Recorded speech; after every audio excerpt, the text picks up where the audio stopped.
Hello friends, स्वागत है आपका हमारे चैनल पर। आज हम आपके लिए लेके आए हैं सर्दियों की बहुत ही ज्यादा लाभकारी रेसिपी, जिसका एक चम्मच खाने से आपके 100 रोग दूर हो जाएंगे और शरीर में इतनी ज्यादा ताकत और फुर्ती महसूस होगी कि आपका आलस बिल्कुल भाग जाएगा। तो फ्रेंड्स, सर्दियां आते ही हमारे शरीर में जो रोग होते हैं वो बढ़ने लगते हैं। सर्दी, जुकाम, खांसी, गले में दर्द तो कॉमन ही होता है, लेकिन जिन लोगों को पुरानी हड्डियों का दर्द होता है वो तो बिल्कुल सर्दी में उभर आता है। तो आज हम आपके लिए बहुत ही ज्यादा लाभकारी रेसिपी लेके आए हैं, जिसमें हम आपको बहुत ही मजेदार टिप एंड ट्रिक देंगे, जिससे ये रेसिपी पूरे 1 महीने तक आप स्टोर कर पाएंगे। कैसे बनाना है, कैसे इसको स्टोर करना है, सभी बताएंगे। तो वीडियो के साथ बने रहना और वीडियो को बहुत ही केयरफुली देखना और फैमिली एंड फ्रेंड के साथ शेयर करना। तो चलिए बनाना शुरू करते हैं। उससे पहले अगर आपने हमारे चैनल को सब्सक्राइब नहीं किया है तो हमारे चैनल को जरूर सब्सक्राइब कर लेना, साथ ही नोटिफिकेशन बेल को ऑन करना, ताकि जैसे वीडियो अपलोड करूँ आपको नोटिफिकेशन मिल पाए सबसे पहले और आप हमारी आसान रेसिपी का फायदा उठा पाए सबसे पहले। तो यहाँ पे देखिए मैंने क्या लिया है। यहाँ पे मैंने लिया है गोंद। गोंद हमारे मार्केट में कई प्रकार के मिलते हैं। कई जगह पे बबुल का मिलता है, कई जगह पे आम का मिलता है, कई जगह पे पीपल का भी मिलता है और यहाँ पे सहजन का भी मिलता है। तो आपको कौन सा गोंद लेना है ये बहुत ही इंपॉर्टेंट है। तो आपको लेना है बबुल वाला गोंद, जो आपको किसी भी किराने वाले की शॉप पे आसानी से मिल जाएगा या फिर पंसारी की दुकान से ले सकते हैं। ये इस तरीके से होते हैं, हल्के से लाल लाल और इस तरीके से ट्रांसपेरेंट होते हैं। तो ये बहुत ही ज्यादा लाभकारी होते हैं। ये फाइबर, प्रोटीन और विटामिन से भरपूर होते हैं। ये आपकी हड्डियों को मजबूती देने के साथ साथ आपके रोग प्रतिरोध की क्षमता को बढ़ाते हैं और दूसरी बात आपके शरीर में जुकाम, सर्दी, खांसी को भगाते हैं। तो यहाँ पे मैंने दूसरी चीज लिया है अरसी के बीज। भूरे भूरे से ये छोटे छोटे से अरसी के बीज खजाना है बिल्कुल सेहत का, अगर आप इसका सही से इस्तेमाल करते हैं। तो यहाँ पे मैंने सिर्फ 4 चम्मच लिया, इससे ज्यादा नहीं लेना है। ये भी बहुत ही सस्ते मिलते हैं, 10 रुपए का मिल जाएगा आपको, किसी भी पंसारी की दुकान पे आप ले सकते हैं। ये आपके हृदय के रोग को, आपके चेहरे की, स्किन की प्रॉब्लम को दूर करते हैं और बालों को मजबूती देने के साथ साथ वजन को घटाने में बहुत ज्यादा लाभकारी होते हैं। तो चलिए बनाना शुरू करते हैं। तो फ्रेंड, यहाँ पे देखिए मैंने एक कढ़ाई लिया, ना इसमें घी डालेंगे, ना बटर डालेंगे, ना ही ऑयल डालेंगे। कढ़ाई को अच्छे से गर्म करने के बाद इसके अंदर हम अपने अरसी के बीज डाल देंगे और इसको हम धीमी धीमी आंच पर अच्छे से भूनेंगे। तो भूनने से जो इसका ऑयल होगा वो निकल जाएगा और टेस्ट अच्छा आने के साथ साथ ये रेसिपी पूरे 1 महीने तक खराब नहीं होगी। यहाँ पे ख्याल ये रखना है कि इसे बिल्कुल मीडियम फ्लेम पे भूनना है और कंटिन्यू चलाते हुए भूनना है। भूनते समय कहीं भी जाने की जरूरत नहीं है, नहीं तो ये बहुत ही जल्दी जल जाता है। तो मुश्किल से 1 से 2 मिनट का टाइम लगेगा इसे भूनने में। तो ये देखिए बिल्कुल अच्छे से भुन गए हैं, बहुत ही प्यारी सी खुशबू आने लगी है। ख्याल ये रखना है कि इसको बिल्कुल भी ओवर कुक नहीं करना है, यानी बहुत ज्यादा इसको भूनने की जरूरत नहीं है। अब हम क्या करेंगे, इसको पटाख से निकाल लेंगे। तो यहाँ पे देखिए मैंने इसको मीडियम फ्लेम पे भूना है बिल्कुल, और आपको भी इसे मीडियम फ्लेम पे भूनना है। जैसे ये भुन जाएगा हम इसके अंदर डालेंगे 1 चम्मच देसी घी और घी को हम अच्छे से मेल्ट कर लेंगे। तो यहाँ पे ख्याल ये रखना है कि आपको देसी घी लेना है। अगर आपके पास घी ना हो तो आप इसकी जगह पे बटर का भी इस्तेमाल कर सकते हैं। तो यहाँ पे हमें घी को मीडियम फ्लेम पे गर्म करना है, हाई फ्लेम पर नहीं करना है, नहीं तो क्या होता है कि घी का जो टेस्ट होता है वो उड़ जाता है। तो यहाँ पे जब हमारा घी हल्का सा मेल्ट होने लगेगा, बिल्कुल हल्का सा गर्म, तब इसके अंदर अपने गोंद को ट्रांसफर करेंगे और गोंद को हमें एक साथ नहीं डालना है, थोड़ा थोड़ा डालना है और कंटिन्यू चलाते हुए इसको भूनना है। तो यहाँ पे जब आप इसको डालेंगे तो ये अपने आप फूलने लगेंगे। तो मुश्किल से आपको 10 से 15 सेकंड का टाइम लगेगा। ये देखिए इस तरीके से ये फूलना शुरू हो जाएंगे और आप इसे अच्छे से नहीं भूनेंगे तो ये क्रिस्पी नहीं होंगे। तो ये देखिए मैंने कितना थोड़ा सा डाला था और कितना अच्छे से भुन गया है ये। तो यहाँ पे देखिए इस तरह से कंटिन्यू चलाते हुए हम इसको धीमी धीमी आंच पर अच्छे से भून लेंगे। तो ये देखिए इतना भुन गया है, अब इसको हम इसी में निकाल लेंगे।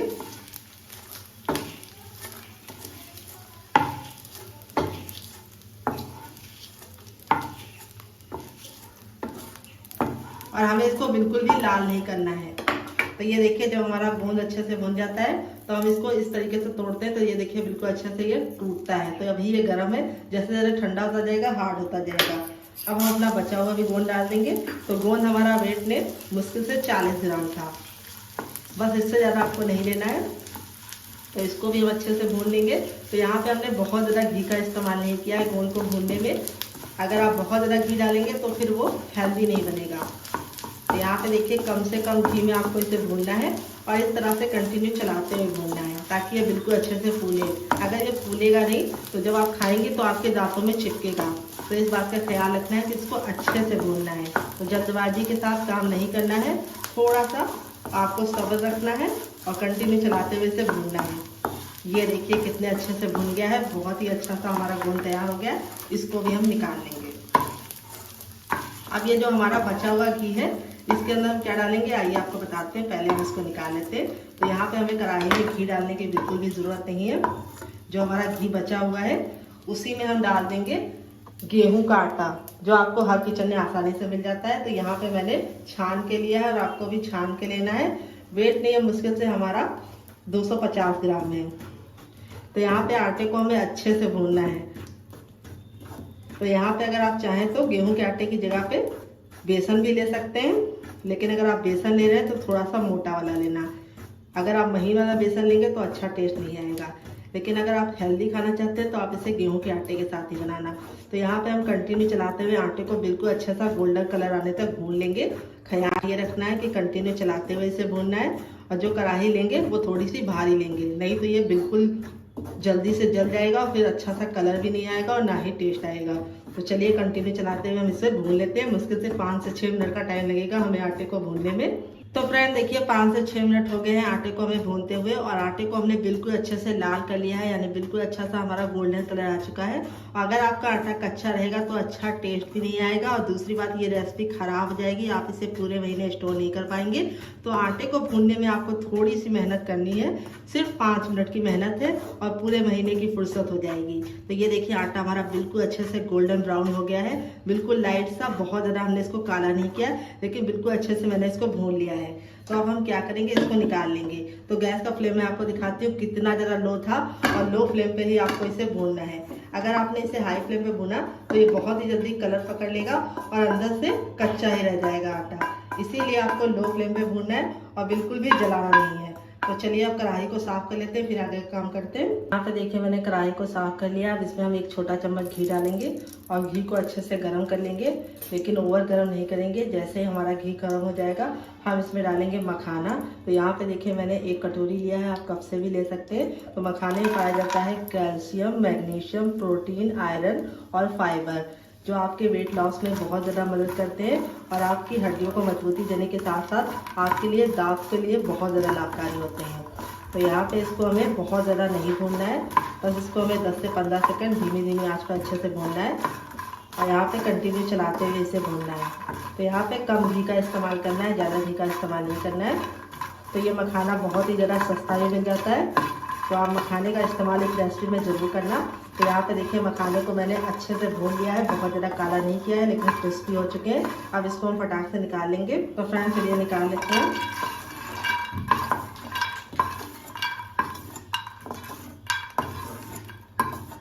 यहाँ पे देखिए निकाल लिया है हमने मखाने को। अब हम वापस से इसमें थोड़ा सा घी डालेंगे, सिर्फ ½ टीस्पून डालेंगे हम, और इसको अच्छे से गर्म कर लेंगे। फिर इसके बाद हम इसमें डालेंगे अखरोट, जिसमें क्या पाया जाता है, इसमें पाया जाता है मैग्नीशियम और पोटेशियम, और दूसरी बात प्रोटीन पाया जाता है, और इसमें जिंक भी पाया जाता है, विटामिन सी पाया जाता है। अखरोट खाने से बहुत सारे फायदे होते हैं। सबसे पहला तो फायदा ये होता है कि आपके ब्लड प्रेशर को कंट्रोल में रखता है, और दूसरी बात आपके हृदय के लिए बहुत ही ज़्यादा लाभकारी है। और दूसरी बात, अगर आपको रातों में नींद नहीं आती है तो आपको इसका सेवन बहुत ही आवश्यक करना चाहिए, क्योंकि इससे क्या होता है आपकी नींद बहुत ही अच्छी आती है। तो इसे हमें बहुत ज़्यादा काला नहीं करना है। इस तरह से हल्का सा 10 से 15 सेकंड हमने डाल के इसको निकाल लिया है। तो यहाँ पे हमने वेट ने मुश्किल से इसको हमने 30 ग्राम डाला है और नाप में 1 कप डाला है। आप कटोरी से भी मेजरमेंट कर सकते हैं। फिर इसके बाद हम इसमें डालेंगे बादाम। तो फ्रेंड बादाम को भी हम 10 से 15 सेकंड अच्छे से भून लेंगे।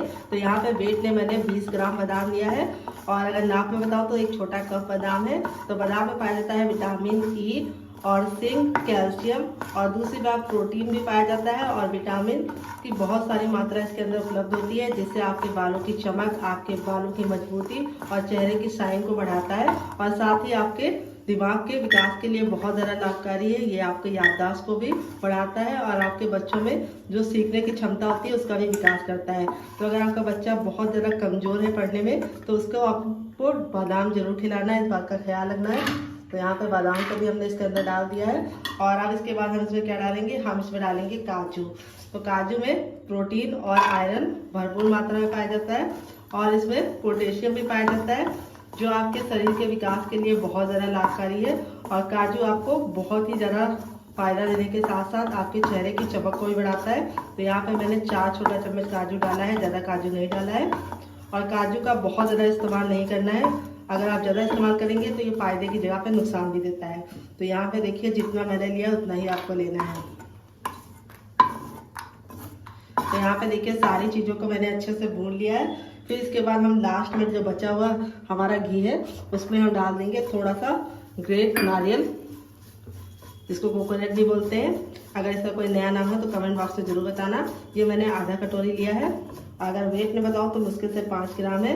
तो इसको डालने से बहुत ही अच्छी खुशबू आने के साथ साथ इसका टेस्ट बहुत ही अच्छा आता है। आप चाहें तो नारियल के लच्छे भी डाल सकते हैं। तो इसको हमें धीमी धीमी आंच पर अच्छे से भूनना है क्योंकि ये बहुत ही जल्दी जल जाता है। अगर आप चाहें तो इसके बिना ही बना सकते हैं, लेकिन इसको डालेंगे तो बहुत ही अच्छा सा टेस्ट आएगा। तो चलिए इसको भी फटाफट निकाल लेते हैं, काला बिल्कुल भी नहीं करेंगे। तो चलिए इसको साफ कर लेते हैं। देखिए मैंने साफ कर लिया। इसमें हम एक छोटी कटोरी पानी डालेंगे, ज़्यादा पानी नहीं डालना है। और पानी को हम बिल्कुल अच्छे से बॉईल कर लेंगे। तो यहाँ पे ख्याल ये रखना है कि इसके अंदर में कुछ भी नहीं डालना है, पहले हमें पानी को अच्छे से बॉईल कर लेना है। तो यहाँ पे हम शुगर का इस्तेमाल नहीं करेंगे, यानी हम चीनी नहीं डालेंगे। चीनी की जगह पे क्या डालेंगे आइए आपको बताते हैं, जिससे मिठाई बहुत ही अच्छा होगा और ये बहुत ज़्यादा लाभकारी भी होगा। तो सबसे पहले हमें पानी को अच्छे से बिल्कुल खौलता हुआ उबालना है। तो यहाँ पे देखिए उबाल आने लगा है। अब इसमें हम डाल देंगे गुड़। तो यहाँ पे देखिए मैंने वेट में 100 ग्राम डाला है। नाप में कटोरी आप कप से ही मेजरमेंट कर सकते हैं। और इसको मैंने हल्का सा गर्म कर लिया था ताकि ये जल्दी मेल्ट हो जाए। आप चाहें तो इसको ब्रेक करके भी ले सकते हैं।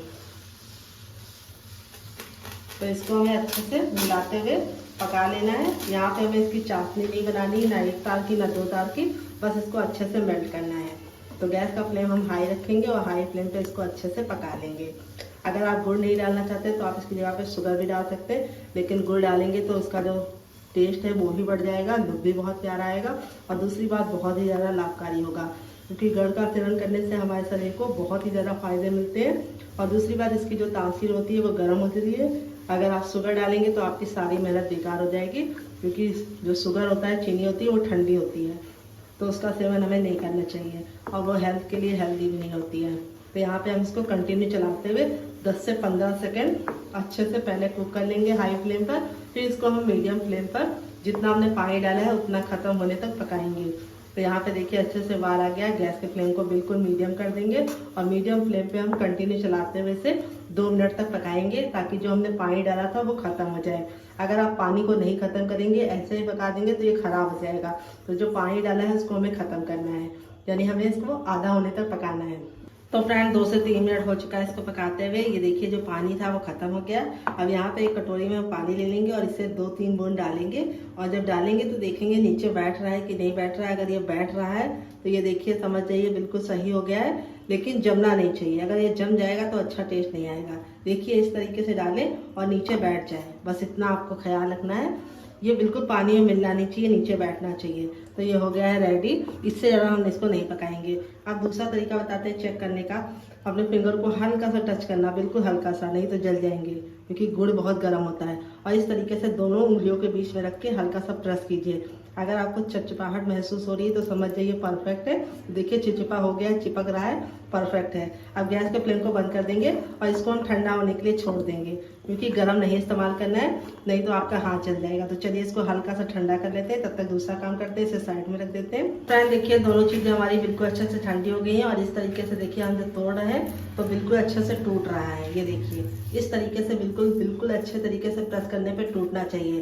तो अगर आपका गोंद बिल्कुल अच्छे से होगा तभी ये बिल्कुल अच्छे तरीके से टूटेगा। ये देखिए कितना ज़्यादा क्रिस्पी है। ये देखिए बिल्कुल इस तरीके से हाथ से जब आप तोड़े तो ये बिल्कुल इस तरीके से मेल्ट होना चाहिए। इसमें बिल्कुल भी दाना नहीं नजर आना चाहिए, इस तरीके से होना चाहिए। अगर आपने कम भुना होगा तो ये बिल्कुल भी बारीक नहीं होगा। अब यहाँ पे हम अरसी के बीज और इसको दोनों को डालेंगे मिक्सी के छोटे वाले जार में, जो सबसे छोटा वाला होता है। तो फ्रेंड देखिए ट्रांसफर कर दिया। अब इसको हम बिल्कुल अच्छे से पाउडर बना लेंगे। तो चलिए पाउडर बना के लेके आते हैं, फिर आपको दिखाते हैं। तो फ्रेंड देखिए इस तरीके से मैंने पीस लिया है। पीसने में कोई भी दिक्कत नहीं होती, इस तरीके से बिल्कुल अच्छे से पीस किया है। ये देखिए। और अब इसको एक बड़े साइज के बर्तन में ट्रांसफर कर लेंगे।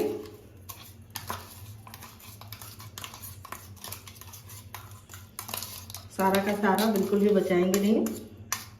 और ये देखिए इस तरीके से बिल्कुल बारीक हो जाता है। हल्का सा ये चिपक जाता है क्योंकि गोंद में हल्का सा इस तरीके से बनावपन होता है, यानी जुड़ावपन होता है, गोंद बांधने का काम करता है, तो इसलिए थोड़ा सा ये बन जाता है। और अब इसके बाद हमारे ये जो ड्राई फ्रूट थे देखिए बिल्कुल अच्छे से ठंडे हो गए। तो यहाँ पे हम पूरे तो एक साथ नहीं डालेंगे क्योंकि हमारा मिक्सी का जार छोटा वाला है और आपको भी छोटे वाले में पीसना है क्योंकि इसमें बिल्कुल आसानी से पिस जाता है, बड़े वाले में पिसता नहीं है। अब इसको कवर कर लेंगे और इसको भी हम हल्का सा दरदरा पीसेंगे। इसको हमने फाइन पीसा था लेकिन इसको हम हल्का सा दरदरा रखेंगे। 1 से 2 बार मिक्सी को चलाकर रोक देंगे। तो चलिए इसको पीस के लेके आते हैं, फिर आपको दिखाते हैं। तो फ्रेंड देखिए इसको पीस लिया है और इस तरीके से देखिए हल्का सा इसको दरदरा रखा है। इसको आप दरदरा रखेंगे तो बहुत ही अच्छा लुक भी आएगा और टेस्ट भी आएगा। अब इसको भी हम इसके अंदर ही ट्रांसफर कर लेंगे।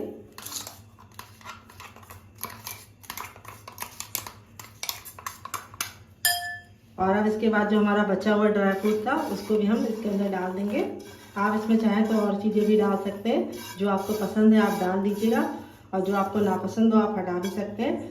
और आप इसमें अपने मन मुताबिक और चीज़ों को ऐड करना चाहें तो कर भी सकते हैं। तो चलिए इसको भी पीस लेते हैं, फिर आपको दिखाते हैं। तो फ्रेंड इसको भी पीस लिया है, ये देखिए। अब इसको भी हम इसी के अंदर ट्रांसफ़र कर लेंगे सारा का सारा।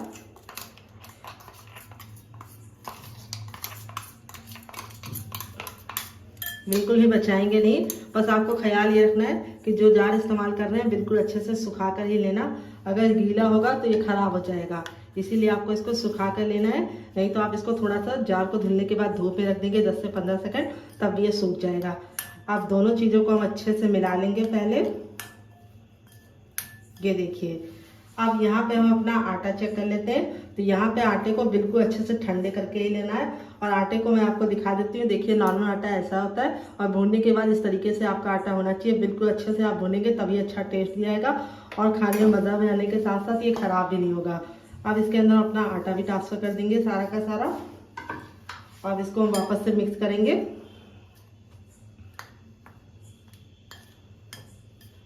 तो आप चाहें तो थोड़ा सा बड़ा बर्तन भी ले सकते हैं और इस तरीके से आप थोड़ा सा गोल लेंगे तो ये कम गिरेगा। और यहाँ पे ये देखिए जो हमारा गुड़ वाला था ये बिल्कुल अच्छे से ठंडा हो गया है, इतना कि हम इसे छू पा रहे हैं। ये देखिए हल्का सा गुनगुना है। तो यहाँ पे हम क्या करेंगे, एक साथ नहीं ऐड करेंगे, थोड़ा सा डालेंगे और इसको मिक्स करेंगे। और फिर इसके बाद हम बाकी भी डालेंगे थोड़ा सा और इसको वापस से मिक्स करेंगे। तो अगर आप मेरे मेजरमेंट के हिसाब से बनाएंगे तो ये बिल्कुल आपका परफेक्ट बनेगा, ना गीला बनेगा और ना ही बिल्कुल ड्राई बनेगा। अब हम अपना लास्ट में बाकी बचा हुआ भी डाल देंगे सारा का सारा।